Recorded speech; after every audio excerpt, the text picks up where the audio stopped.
Bueno, pues Nagami nace un poco de la pasión, incluso casi la obsesión por el diseño y por impulsar un cambio en el mismo, ¿no? Cuando ves un poco todo lo que hacéis y todas las posibilidades que se nos brindan, ¿no? A nosotros como diseñadores es un mundo. La sostenibilidad realmente no es que haya formado parte de la empresa desde el principio, es que es prácticamente la empresa, ¿no? O sea, la misma máquina puede crear ahora mismo una silla, después un panel y después una estructura, ¿no? Por tanto, puede responder de una manera mucho más ágil a la demanda. Y esto conlleva una reducción masiva de la generación de stock. Cuando creamos la marca, yo teníamos ideas en la cabeza que nadie las iba a hacer. Entonces, digo, es que quiero hacerlas yo, quiero diseñar una silla por la mañana y sentarme en ella por la tarde. You, Espacios que Hablan, es un podcast desarrollado por You Interior Design para amantes del diseño de interiores, con foco en hoteles y restauración. Cada mes, un episodio nuevo con una personalidad del sector. Bienvenidos a Espacios que Hablan, nuestro programa dedicado al diseño interior y restauración. En esta ocasión tengo un invitado muy especial. Es Manuel Jiménez de la empresa Nagami. Manuel, bienvenido. Muchas gracias, Laura. Un placer estar aquí con vosotros. Cuéntanos, ¿qué es Nagami? Bueno, Nagami es una marca de diseño especializada en la impresión 3D de gran formato con plásticos reciclados. Imprimimos mobiliario, interiores, incluso fachadas, con piezas de hasta 3,5 metros de alto. ¿Y cómo nace la idea de crear esta empresa tan innovadora? Bueno, pues Nagami nace un poco de la pasión, incluso casi la obsesión por el diseño y por impulsar un cambio en el mismo, ¿no? Por crear todas estas formas que estábamos empezando a describir allá por los años 2000, ¿no? Lo que llamaban arquitectura digital. Poder tener un sistema para llevarlas a la realidad de una manera coherente y efectiva, ¿no? Entonces, allá por el año 2013, yo empecé a dirigir un laboratorio en The Bartlett School of Architecture, en UCL, en Londres. Y bueno, éramos jóvenes, intrépidos y tenían un robot muy pequeño. Y bueno, se me ocurrió que a lo mejor, utilizando robots industriales, podíamos desarrollar un sistema de impresión de gran formato. Por aquellos entonces, la impresión 3D estaba limitada a esta escala de escritorio, ¿no? Entonces comenzamos a desarrollar nuevos sistemas de extrusión, piezas de código, ¿no? para poder controlar el robot y convertirlo en una impresora. La investigación tuvo bastante éxito. A los 2 años nos llegó el Centro Pompidou de París y nos hizo un encargo para la colección permanente y para la exposición más grande hasta la fecha de impresión 3D, ¿no? Y nos dio 2 años, ¿no? O sea, le estaban dando 2 años a unos arquitectos muy locos, ¿no? Entonces, bueno, no quería continuar esa investigación dentro del marco académico y decidí que podría tener un futuro dentro de un mercado real, ¿no? Del mercado del mobiliario y el mercado del interiorismo y posteriormente de la arquitectura, ¿no? Entonces, bueno, pensando cómo podíamos hacerlo, no teníamos muchos medios, Londres era complicado y dije, yo creo que puedo convencer a mi hermano, le encanta la impresión 3D, también es arquitecto y es un amante del diseño igual. Y no solo convencí a mi hermano, sino también a nuestro antiguo compañero de piso, que a las 2 semanas se mudó a Ávila. Era el sitio que teníamos como un poco más cercano y más fácil para empezar a desarrollar este proyecto. Y nada, en un espacio del tamaño de un garaje, compramos un robot de segunda mano y estuvimos 1 año entero diseñando la tecnología, el extrusor de plástico y el software para poder controlar esta máquina y un poco enfocarla hacia los diseños que empezamos a tener en la cabeza. Y el año siguiente crear la silla que está ahora en la colección permanente del Pompidou. ¿Cuál fue vuestro primer cliente, aparte de Pompidou, ya aplicado, ¿no? Lo que sería el interiorismo, que dio el salto? Pues, bueno, el año después del Centro Pompidou, de la exposición temporal que se llamaba Imprimir el Mundo, ¿vale?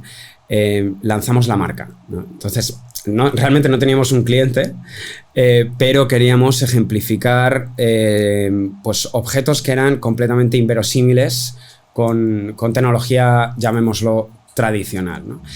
Entonces ahí colaboramos con Zaha Hadid Architects, con Ross Lovegrove y con Daniel Widry para crear 4 piezas, ¿no? 4 piezas que expusimos en Milan Design Week. Hicimos el lanzamiento oficial de Nagami. Ahí empezamos a tener clientes para esas piezas que aún estaban en un poco el formato prototipo, ¿no? Pero al mismo tiempo nos llegaron propuestas muy interesantes para realmente donde queríamos llegar en un futuro, que era la arquitectura. Entonces hubo 2 proyectos que dieron el pistoletazo de salida a una producción algo mayor, ¿no? Que fue un proyecto en China, en Shenzhen, para una compañía que se llama Centralcom, que querían un universo diseñado por Ross Lovegrove solamente para ellos, ¿no? Entonces ahí creamos pues tanto mesas, sillas, lámparas, una escultura de 3,5 metros y nos obligó a afinar la tecnología que estábamos desarrollando para llegar a esa escala. Y en paralelo empezamos con un pabellón que después fue un proyecto que duró años y hemos inaugurado hace creo que 2 años. Con piezas impresas en 3D con plástico transparente que conforman una cúpula. Es con una empresa de ingeniería en Rotterdam. Bueno, es que es espectacular. La verdad es que cuando ves un poco todo lo que hacéis y todas las posibilidades que se nos brindan, ¿no? A nosotros como diseñadores es un mundo. Háblanos un poco, hablando de plástico, háblanos un poco de sostenibilidad, de cómo integráis, bueno, pues el reciclaje, ¿no? dentro del el propio material. Sí, bueno, la sostenibilidad realmente no es que haya formado parte de la empresa desde el principio, es que es prácticamente la empresa, ¿no? O sea, uno de los sueños era no solo el poder crear diseños diferentes, ¿no? Romper barreras formales dentro del mundo del diseño, pero además hacerlo de una manera más sostenible, ¿no? La impresión 3D se postulaba como una tecnología muy natural al uso de material de desecho, en este caso de plástico reciclado, ¿no? Entonces comenzamos a hacer pruebas con este material, que era mucho más difícil de imprimir que plástico virgen, pero además no dejando al lado un factor mucho más sostenible de la impresión 3D. Incluso si no utilizásemos un material tan sostenible, la impresión 3D per se es una tecnología que no emite humos, que es compacta y sobre todo que es versátil. Eso quiere decir que podemos, o sea, la misma máquina puede crear ahora mismo una silla, después un panel y después una estructura, ¿no? Por tanto, puede responder de una manera mucho más ágil a la demanda. Y esto conlleva una reducción masiva de la generación de stock, ¿no? Por tanto, del desperdicio posterior si no hay venta, ¿no? Entonces, realmente eso siempre ha estado en la guía principal del motor de la empresa y es algo que intentamos explorar, fomentar y explicar en cada uno de nuestros proyectos. Claro, esa sostenibilidad real, ¿no? De la que hablamos aquí muchas veces, ¿no? Que muchas veces, bueno, muchas empresas o materiales hablan mucho de sostenibilidad, pero muchas veces es más hablar de algo que es real, ¿no? Como estás comentando, ¿no? De lo que no produces, ¿no? De más que de lo que reciclas, ¿no? Claro. De hecho, a mí me gusta, yo creo que la palabra sostenibilidad que ahora mismo puede ser que un poco desgastada. Sí. Me gusta hablar de responsabilidad. Eso es. O sea, un diseño responsable, una arquitectura responsable es per se sostenible, ¿no? Y de otra manera es irresponsable. ¿Cómo ha sido la aceptación desde el panorama del diseño y los diseñadores de esta tecnología? Pues ha sido increíblemente interesante, ¿no? O sea, ha sido un viaje interesante. La impresión 3D realmente, y sobre todo lo que estamos haciendo nosotros, ¿no? Que no es prototipado, no son maquetas, no es objeto real, ¿no? Realmente es como el sueño de los diseñadores, ¿no? Esta premisa de puedes construir prácticamente lo que tengas en la imaginación a través de esta tecnología, que no es tan real, obviamente tiene sus limitaciones, como toda tecnología, pues la hace muy atractiva para diseñadores viniendo con ideas completamente locas, que están además al otro lado recibiendo a alguien igual de loco y que va a desarrollar todo lo posible y avanzar la tecnología para que esto sea posible, ¿no? Bueno, ahí me siento muy identificada, ¿no? El último proyecto en el que hemos colaborado es cuanto menos loco, ¿no? Totalmente. De esbozar, ¿no? Formas, curvas y demás y luego aplicarlo en sitios poco comunes, claro, ¿no? Y eso, además, bueno, se agradece, es que eso es lo que nos mueve, ¿no? Hay otro aspecto que ha sido muy interesante, que es la parte de negocio y de realmente instaurar un producto nuevo en el mercado. Cuando nosotros empezamos no hay ninguna marca de impresión 3D de gran formato. Entonces había veces que enseñábamos las sillas y la gente venía como con cuidado al sentarse y dice, pero está impresa en 3D, ¿puedo sentarme? Digo, es una silla, ¿sabes? Ahora ya no pasa, ¿no? Realmente este primer factor que estaba explicando no solo fue atractivo para diseñadores, sino también para marcas, muchísima marca de moda, marcas de prestigio, como en los proyectos en los que hemos colaborado, ¿no? Que realmente lo han visto como una respuesta a muchos de sus problemas, ¿no? Y una vez que el producto está aceptado por este tipo de marcas, es más fácil ya de repente entender que, sí, una silla impresa en 3D o un panel impreso en 3D, ¿por qué no? Esto es normal. Si lo ha hecho Dior o lo ha hecho Cartier, también lo puedo poner yo en mi casa, ¿no? Será así un recorrido. No, bueno, es un recorrido total. De hecho, en la instalación que se inaugura ahora, en el restaurante Hell's Kitchen, en la cocina, ¿no? Encima de las campanas, yo la pregunta que creo que más me han hecho es, ¿pero estáis seguros que no va a salir ardiendo? Y yo que no, que tiene todos los certificados, pero era como, sí. Es como para ellos es inverosímil, ¿no? El verlo en esas aplicaciones y bueno, el resultado ahí está, que es espectacular. Claro, realmente no es un riesgo, porque como bien dices, o sea, es un material apto, obviamente, y si no lo instalaríamos, pero cualquier cosa nueva, ¿no? Da miedo, siempre nos ha dado miedo a la humanidad, ¿no? Decía, ¿no? Hay una frase de Steve Jobs que a mí me gusta mucho, que es aquellos que están tan locos como para pensar que pueden cambiar el mundo son los que terminan cambiándolo, ¿no? Pero esa frase empieza por decir, estás un poco loco. Si quieres jugártela a, ¿sabes? No poner este panel, sino crear algo completamente diferente. Bueno, así ha sido en todo el proceso, ¿no? No solo en el restaurante, que por supuesto que ya es como la guinda, pero también en las habitaciones, ¿no? Que tantísima expectación están teniendo ahora al haberlo aplicado en un cabecero, ¿no? Haberlo llevado al uso hotelero. Sí, es bien que cierto que la nueva marca se presta, ¿no? a ello, pero bueno, era todo un reto, ¿no? para todos, ¿no? A nivel visual y el resultado ha sido espectacular. Es como el cliente ideal, ¿no? Es que una marca que se llama The Unexpected, ¿no? Entonces tenía que ser así, no podía ser de otra manera. No podía ser de otra manera, claro. Y bueno, ahí está el resultado. ¿Cómo describirías la artesanía digital que hacéis? Porque más que proyectos es algo artesano, ¿no? Por mucho que sea tecnológico.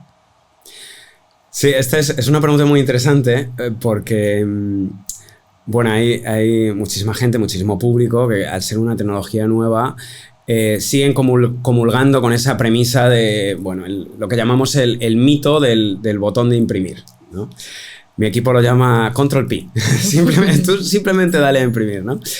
Y eso no existe. O sea, es un trabajo de desarrollo, un know-how que tienes que ir adquiriendo y desarrollando, y realmente es hablar con la máquina, no solamente cuando estás diseñando e intentando trasladar esos datos geométricos a instrucciones para que el robot al final los materialice, sino muchas veces en parte de ese proceso, ¿no? Hay impresiones que sí que son a lo mejor más automáticas después de haber tenido un proceso de prototipado, etcétera.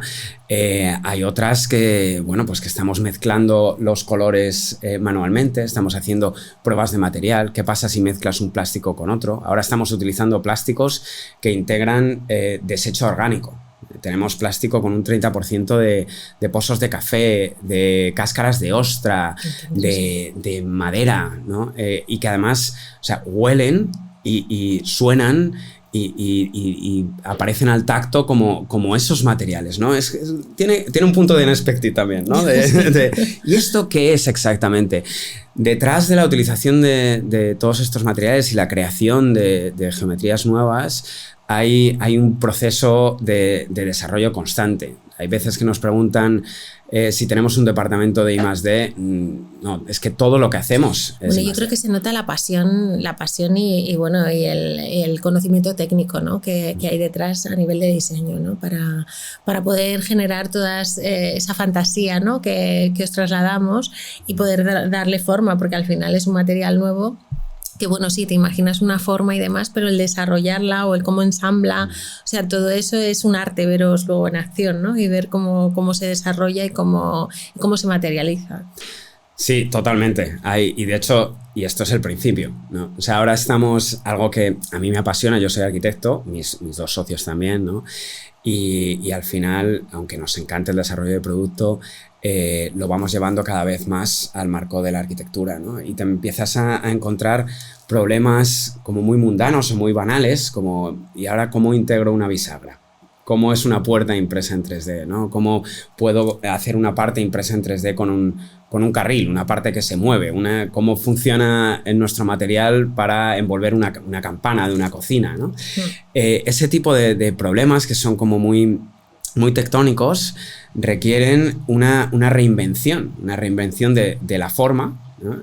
Por ejemplo, un pomo de una puerta, ¿no? ¿Cómo imprimes un pomo? Pues realmente por la propia geometría no podemos imprimir un pomo tal cual, entonces hay que repensarlo. Entonces los pomos de nuestras puertas pues son alargados, tienen formas sinuosas, ¿no? Y realmente es una manera natural de expresar las oportunidades de la tecnología dentro de un marco de diseño innovador para jugar con la misma, ¿no? Es fascinante. Gracias. Y entonces, ¿qué dirías? ¿Que Nagami es más arte, diseño, industria, artesanía? ¿Dónde lo ubicarías? Un poco de todo junto, ¿vale? Yo creo que el motor principal es el diseño y el diseño responsable, ¿no? Pero realmente todos esos otros factores, ¿no? Esas otras disciplinas van ocurriendo a la vez y en paralelo al mismo, ¿no? Hay otra parte de Nagami que a lo mejor no estaba dentro de esas casillas, que es el cómo crear negocio, ¿no? Yo vengo de la arquitectura y bueno, me he tenido que meter un poco en el mundo de los negocios para llevar junto a mis socios la empresa hacia adelante. Pero algo muy interesante es cómo dar con el diseño adecuado, ¿no? el diseño que conmueve, ¿no? que nos hace imaginar, la tecnología que lo lleva a cabo y luego cómo llevarlo a un mercado real, ¿no? Y ahí empezamos a hablar de otro tipo de factores, ¿no? de economía de escala. Vale, ¿cómo puedes optimizar la producción? ¿Cuántos robots necesitas para que realmente esto sea un producto que sea accesible y por tanto tu mercado aumente, ¿no? Cuando empezamos con el desarrollo de la silla del Pompidou y luego las sillas con Zaha Hadid, Ross Lovecraft, etcétera, eran objetos de colección, ¿no? Ahí el reto era en impulsar la tecnología para hacer estos objetos una realidad. El siguiente reto fue enseguida el optimizar esos procesos y a lo mejor no tienes esa silla de Zaha Hadid, pero tienes una silla que podemos imprimir en 3 horas y media, que expresa una forma completamente nueva y que está a un precio que sea accesible, ¿no? Que pueda llegar a cada una de nuestras casas, ¿no? Y esa es la otra parte que Nagami está intentando descubrir día a día, ¿no? ¿Cuántas máquinas tenéis ahora en producción? Pues hace poco hemos aumentado nuestra capacidad con otras 16 máquinas, lo cual hace 21 robots, ¿no? Tenemos 21, madre mía. 21 robots, sí. Es la empresa de impresión 3D de gran formato más grande del mundo. Y está en Ávila, ¿no? Entonces hay una dicotomía entre una ciudad medieval, ¿no? Y las yemas y Santa Teresa y el chuletón y de repente entras y parece Star Wars, ¿no? Esto lo hemos hecho principalmente para desarrollar un proyecto con el Real Madrid en el que estamos tenemos los asientos del antiguo Bernabéu y los transformamos por medio de bases impresas, ¿no? En piezas de arte, taburetes de bar, sillas, etcétera, para poder llevarlos a los fans, ¿no? Entonces, claro, 21 asientos empezamos con 80.000, ¿no? Eran muchos y necesitaba ese aumento de nuestra capacidad. Pero realmente era algo que estaba dentro del ADN y del roadmap de la empresa, ¿no? Sabíamos que la manera de ampliar este mercado y de que realmente la impresión 3D se abra un hueco de verdad en el interiorismo, en el mobiliario y en la arquitectura es tener una buena economía de escala, ¿no? Y por tanto necesitas llegar a unos números de producción que mientras estás manteniendo la personalización, estás ofreciendo algo nuevo que otros materiales no pueden llegar, lo haces de una manera eficiente para poder ampliar tu mercado, reducir costes, etcétera, ¿no? Entonces, bueno, ahí estamos, nuestra primera ampliación grande, digamos, y espero que dentro de poco llegue la segunda. Bueno, estáis ahora con el sector hotelero, ¿no? ¿Cuántos hoteles habéis realizado, proyectos hoteleros? Pues hemos hecho cosas con varias cadenas. Empezamos, de hecho, hace ya bastantes años, en el 2018, ya hicimos una colaboración con W en Dubái, en The Palm. Hace poco hemos hecho Vinci, ahora, bueno, empezó siendo usuaria, luego de Unexpected, ¿no? Y bueno, tenemos un par de proyectos más que a ver si cerramos. Para nosotros es un sector muy interesante porque los hoteles, bueno, yo vivo la mitad de mi vida en un hotel, o sea, bueno, en un hotel u otro, ¿no?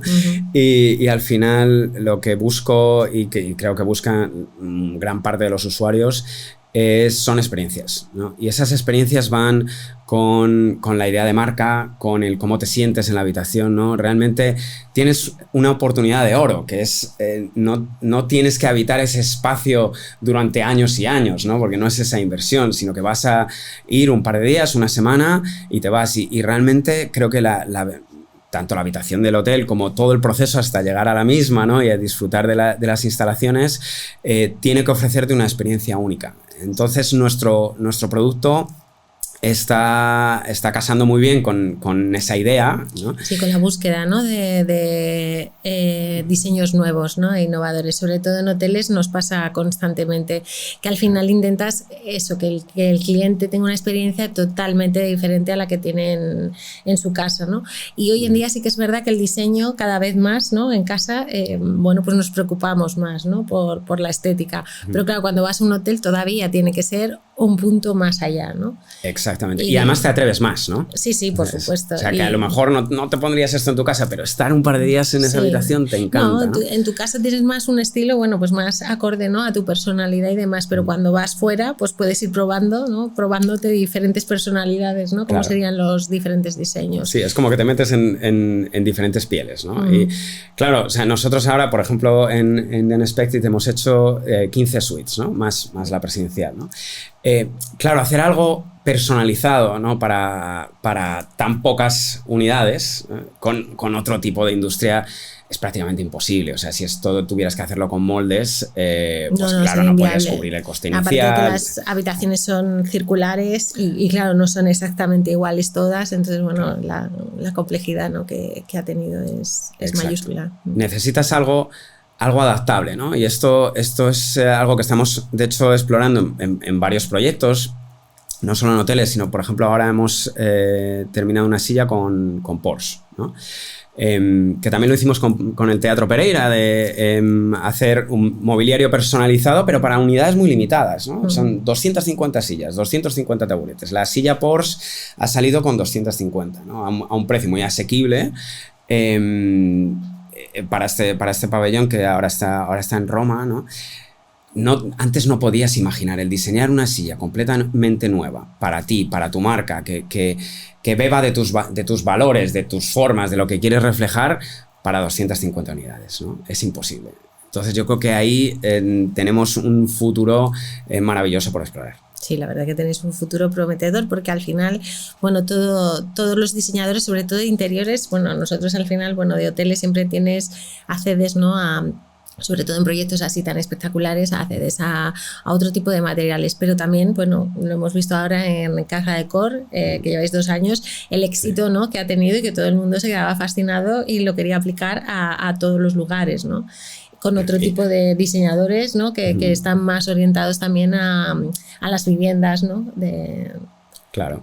Bueno, ahí el éxito ha sido mutuo también, que enhorabuena por el premio. Muchísimas gracias. Ha sido además un placer coincidir allí. Yo creo que el año que viene tenemos que hacer algo junto, incluso más impactante aún, ¿no? Bueno, sería maravilloso.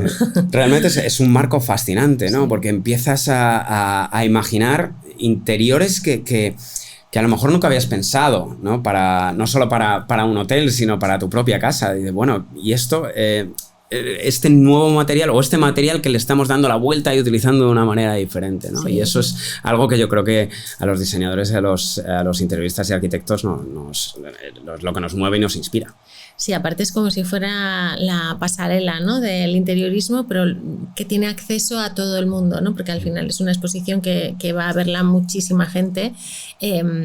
Unos es simplemente por ir a ver tendencias o porque les parece estéticamente muy atractivo, y otros muy especializados, ¿no? Entonces abre un abanico inmenso y te deja también un espacio para la creatividad absoluta, ¿no? Que bueno, al final genera esos espacios tan especiales. Totalmente.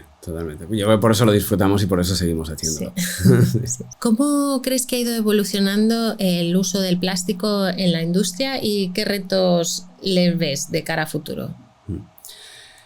Bueno, pues en los años que nosotros llevamos avanzando en este sueño, ¿no?, la percepción del material, de la sostenibilidad ha cambiado muchísimo, ¿no? Cuando empezamos realmente daba prácticamente igual utilizar plástico reciclado, ¿no? Ahora mismo está en la conciencia sobre todo de los profesionales del mundo del diseño y de la construcción, ¿no? Y también de los usuarios. Bueno, es que es una oportunidad inmejorable, ¿no? De todo ese residuo que se genera, que al final la realidad es que se genera, darle una nueva vida, ¿no? Es fundamental. Totalmente. O sea, ahora mismo solamente se recicla el 9% del plástico que se genera, ¿vale?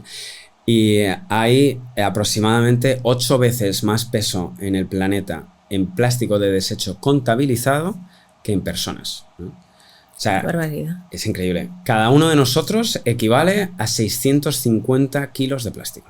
Y es una tendencia en aumento. O sea, vamos a dejar de mentirnos. No podemos vivir sin plástico. Podemos generar otros plásticos, podemos trabajar con PLA y otros derivados del maíz o de recursos naturales, pero el plástico tuvo un papel fundamental y lo sigue teniendo en el avance de la tecnología, y que al final es la progresión de la sociedad, ¿no? O sea, la aparición del plástico en electrodomésticos con Dieter Rams hizo que estos electrodomésticos no solo fueran más bonitos, porque obviamente eran un diseñador increíble, sino también más asequibles. Y por tanto, ese mercado y que al final aumenta. Sí. Claro, vehículos, prácticamente todo. O sea, el plástico, no podríamos haber escuchado música sin plástico, ¿no? Entonces, el material está. ¿Tenemos que encontrar alternativas? Sí, hay un montón de investigación al respecto, que es apasionante y que irá ocurriendo. Pero, entre tanto, tenemos una fuente prácticamente ilimitada de material y que hasta hace unos años prácticamente no tenía salida, ¿no? Lo empezaron a utilizar la industria de la moda, incorporándolo en pequeñas cantidades. Ahora hay marcas como EcoAlf, que yo tengo mucho cariño porque hemos trabajado mucho con ellos, que hacen prendas de plástico reciclado al 100%, ¿no?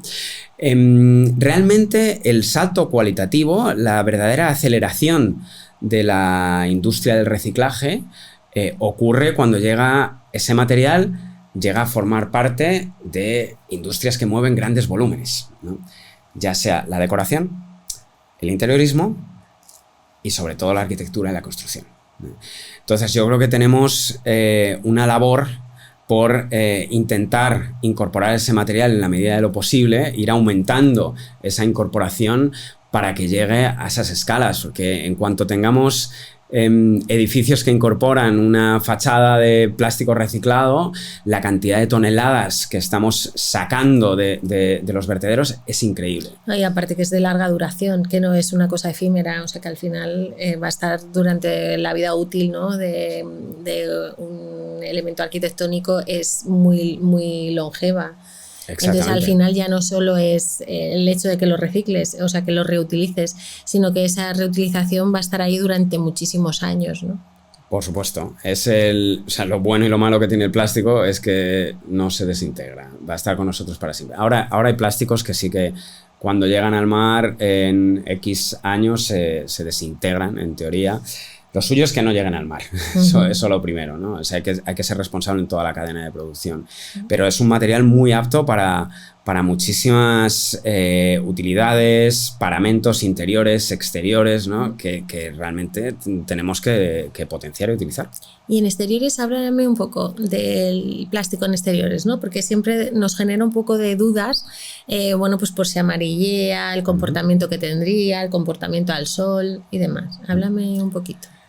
Es una pregunta interesante porque, claro, cuando hablamos de plástico, que normalmente generalizamos, el mundo de los plásticos es enorme, ¿no? Entonces, depende de qué plástico utilices, y eso forma parte de tu proceso de diseño, tiene un comportamiento u otro, ¿no? Nosotros ya hemos hecho fachadas con PETG, de hecho tenemos certificados para fachadas, hicimos Dior en Marbella, que además estuvo al sol durante 6 meses, ¿no? Y ahora tenemos un par de proyectos nuevos de fachada que realmente son apasionantes. En climas más extremos o en fachadas que requieren un mayor esfuerzo estructural, estamos utilizando plástico reciclado mezclado con fibra de vidrio, que además ahora también viene reciclada de aspas de molinos, etcétera, ¿no? Luego hay otro tipo de aditivos para cambiar el comportamiento, para cambiar el acabado, ¿no? Ahora tenemos varias pruebas en el laboratorio que espero lanzar dentro de poco con recubrimiento con mortero, con granito proyectado, corcho proyectado. Bueno, es que se abre un mundo de posibilidades. Es entonces increíble. Es como... Es, el mundo de los plásticos ahora mismo realmente es súper apasionante, ¿no? Bueno, yo creo que eso se nota, ¿no? En vuestra empresa y en todo lo que hacéis. Se nota esa pasión que le ponéis. Gracias, sí. La verdad es que, bueno, esto sin pasión no hubiera pasado, porque al final una startup es una startup cuando, además es de algo completamente nuevo, pues esto ha requerido una cantidad de esfuerzo y sacrificio, pero sobre todo de ilusión. Y algo que creo que para nosotros es muy importante y que está en el ADN de Nagami es que esa ilusión cada vez va a más, ¿no? Y eso es lo que hace que nos levantemos todos los días y a veces no nos levantemos porque no hayamos dormido. ¿Qué otros materiales estáis explorando? Bueno, ahora mismo es verdad que, aunque en el laboratorio en Londres llegamos a imprimir con cerámica, con hormigón, también hemos hecho algo de hormigón en Nagami. Llegamos hasta imprimir con escayola, que no tiene absolutamente ningún sentido. Por favor, audiencia, nunca probéis a imprimir con escayola. es un material increíblemente fluctuante que no tiene ningún sentido, ¿no? A ver, realmente nos especializamos después en el trabajo con plásticos y plásticos sostenibles, ¿no? Y ahora con todas estas nuevas vías de incorporación de desechos naturales dentro del propio polímero, creo que vamos a estar bastante ocupados con plástico. Eso sí, tenemos puertas medio abiertas para utilizar estos mismos sistemas con otros extrusores, o sea, es otra tecnología, pero que comparte mucho. Comparte la manera de hablar con el robot, comparte el know-how de qué tipo de formaciones puedes desarrollar o no, cómo puedes derivar tus procesos de diseño, ¿no? Con impresión de metal o impresión de hormigón, etc. La impresión de hormigón está teniendo mucha relevancia en la construcción, sobre todo en la construcción de viviendas, ¿no? Y realmente es algo muy efectivo para construir on-site, ¿no? y comenzar de una manera muy rápida, ¿no? Tienes ya los muros de tu vivienda, ¿vale? Pero que realmente la tecnología lo pasa bastante mal con otro tipo de elementos, ¿no? Cómo haces una cubierta, cómo haces una ventana. Entonces, realmente veo un futuro en la combinación de diferentes materiales, ¿no? En muros impresos con hormigón on-site, pero que combinan prefabricado en taller con impresión de plástico, con piezas impresas en metal, etc. O sea, ahora mismo estamos en esta fase en la que seguimos queriendo ser muy puristas, ¿no? O sea, Nagami está imprimiendo con plástico, luego hay otra empresa que imprime en hormigón, ¿no? Y va a llegar un momento que empecemos realmente a interferir, a cruzar conocimiento, a colaborar y a encontrar nuevas tipologías en la construcción, sobre todo de vivienda. ¿Y cómo lo veis de cara a futuro, de cara a la arquitectura y a implementarlo? Obviamente, o sea, parte de nuestro sueño, recordemos de nuevo que esta empresa nace de la arquitectura y que seguimos siendo arquitectos, ¿no?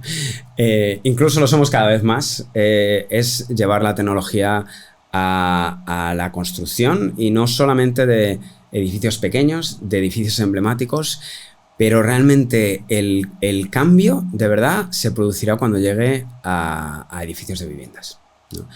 Cuando podamos imprimir no solo paramentos, que ya estamos haciendo, como hablábamos, fachadas, paneles interiores, mobiliario, etcétera, sino estructuras. Eso requiere de un avance de los materiales que está ocurriendo, un avance obviamente de la tecnología de impresión 3D, pero sobre todo un avance en los modelos de negocio, ¿no? Que la impresión 3D llega a ser industrial. Nosotros hemos instalado la primera planta semi-industrializada de impresión 3D, ¿no? Que tenemos sistemas automáticos de derivado del material, un sistema centralizado de que podemos hacer un diseño y mandarlo a todos los robots, mesas de impresión inteligente. Bueno, un montón de desarrollo que es simplemente la punta del iceberg de lo que realmente va a ocurrir en estos próximos años, ¿no? Entonces, cuando lleguemos a tener, no nosotros, sino en general un poco el landscape de la impresión 3D de gran formato, pues 50, 100, 200, 1000 robots, ¿no? Que podamos construir de una manera distribuida, ¿no? Estamos ahora negociando hubs de impresión como microfactorías en otros continentes, ¿no? En Estados Unidos, en Dubái, que podamos producir mucho más cerca del consumidor final, reduciendo emisiones de CO2, reduciendo, bueno, tasas, obviamente, y otro tipo de factores económicos, pero sobre todo haciendo la producción, el consumo y la logística muchísimo más sostenible, ¿no? Ahí es cuando realmente esto empezará a cambiar realmente un mundo industrial, ¿no?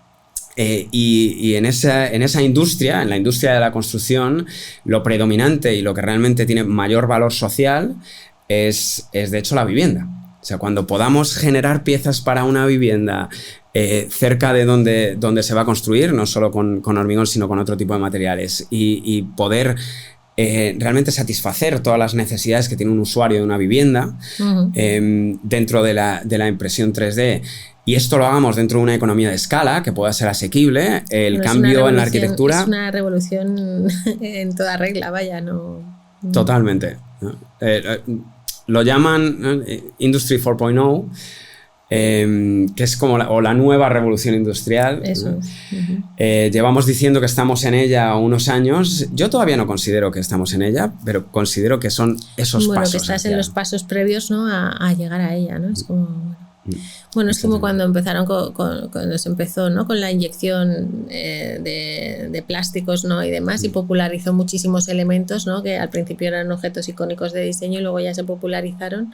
Sería lo mismo, pero a nivel vivienda, que es algo espectacular. Claro. Y además, bueno, ahí va a pasar algo muy interesante, que está muy bien este apunte del principio de la inyección de plástico, porque de hecho ese cambio que antes mencionaba con Dieter Rams y los electrodomésticos, ¿no? Y objetos más pequeños, también estaba pasando en la arquitectura, ¿no? O sea, estaban los Sims, Futura House, etcétera, que estaban imaginando y construyendo una arquitectura que era pues orgánica, que continuaba de la arquitectura al mobiliario, que prácticamente nos permitía soñar con habitar naves espaciales, ¿no? Y eso fue gracias al plástico reforzado con fibra de vidrio. ¿Qué pasa? Que esto es previo a los 90 y en los 90 es cuando llega el conocimiento popular que el plástico iba a estar con nosotros para el resto de nuestra vida, ¿no? Y eso da paso a la proliferación del movimiento moderno, ¿no? Del metal, del hormigón armado, etc. Ahora estamos en ese punto muy interesante porque está recobrando algunos de los sueños de los 60, 70, 80, pero con una reformulación es que parecían utópicos, ¿no? Eran como utopías y ahora es casi una necesidad, ¿no? Precisamente por lo que has dicho, ¿no? Si solo se recicla el 9%, claro. Es una manera de reciclar todo aquello que producimos, ¿no? De una manera, bueno, que encima nos mejore la vida, ¿no? Entonces lo tiene todo. Totalmente. Y ahí también es muy importante cuando nos preguntan qué es Nagami, ¿no? Y a mí siempre me gusta empezar por el diseño. Nagami es una marca de diseño, ¿no? Cuando esto pase, que a lo mejor es dentro de 5, 10 años, ¿no? Nadie hablará de la impresión 3D. O sea, tú ahora no dices que esta casa es genial porque está hecha con elementos prefabricados de acero o de hormigón armado. Tú no te gusta una silla Pantone porque está hecha con inyección de plástico. Y fue la primera silla hecha con injection molding. Bueno, ¿no? Ya hablamos de Nagami. O sea, nosotros no hablamos de impresión 3D. Hablamos de Nagami. Claro, por supuesto. Así es. Ese es el sueño, ¿no? Que al final copie la marca, ¿no? Sí, totalmente. Pero está muy bien, lo que dices para nosotros y me llena de verdad de orgullo y me encanta escucharlo porque para nosotros siempre ha sido importante, que esto no es una silla impresa en 3D, no es un muro impreso en 3D, es el Nagami, ¿no? Nagami, eso es. Y el Nagami va aquí, el Nagami va allí. Sí, claro. Aquí va Nagami, además de eso, bueno, hasta las exposiciones, ¿no? Cuando se lo explicas al cliente y demás, se lo explicas así, claro. O sea, no le explicas cómo se hace o cómo se fabrica, o sea, le explicas lo que es, ¿no? Y al final es un objeto de diseño, es un objeto nuevo de diseño que nos da una libertad creativa impresionante, entonces, claro. Y tiene nombre propio. Eso es maravilloso, ¿no? El valor, la verdad, de que alguien identifique tu producto y además que puedas soñar con él. Y se le puedan ocurrir, ¿no? Como nos pasa en la colaboración con vosotros, ¿no? De que se le puedan ocurrir objetos nuevos, pero que siguen siendo un Nagami, ¿no? Todo el tiempo. Claro. Además, eso es, y se identifica todo. O sea, tú no ves la marca en ningún sitio, pero todos los que estamos ya metidos en el diseño, que ya, que vas viendo, ¿no? Cosas vuestras tan espectaculares, es como lo identificas. O sea, tú ves algo vuestro y dices, esto es de Nagami. Da igual la forma que tenga, ¿no? Al final se identifica. Qué maravilla, me voy a sonrojar. Gracias. Bueno, ¿y cómo os veis dentro de 5 o 10 años? Jubilado. No. Creo que nunca me jubilaré. Bueno, cuando las cosas se hacen con pasión, así es complicado, ¿no? Pero al final es bueno. Creo que no. O sea, ahora mismo no me vería sin diseñar y además que, a ver, voy a dar una perspectiva un tanto egoísta, pero cuando creamos la marca, yo teníamos ideas en la cabeza que nadie las iba a hacer, entonces digo, es que quiero hacerlas yo, quiero diseñar una silla por la mañana y sentarme en ella por la tarde. ¿Cómo puedo llegar a eso? Y ahora, ¿cómo puedo abrir esa tecnología a otras colaboraciones, a otros diseñadores, ¿no? Yo creo que estamos solamente al principio de este proceso, ¿no? Hay no solo nuevos materiales por explorar, sino hay formas diferentes, hay tecnologías que van a emerger y que seguramente producirán tipos de simbiosis con la impresión 3D y sobre todo donde nos gustaría vernos, y espero que lleguemos allí, ¿no? Es a que aquellas marcas, ¿no? Clientes, hoteles, ¿no? que de repente tengan un Nagami, ¿no?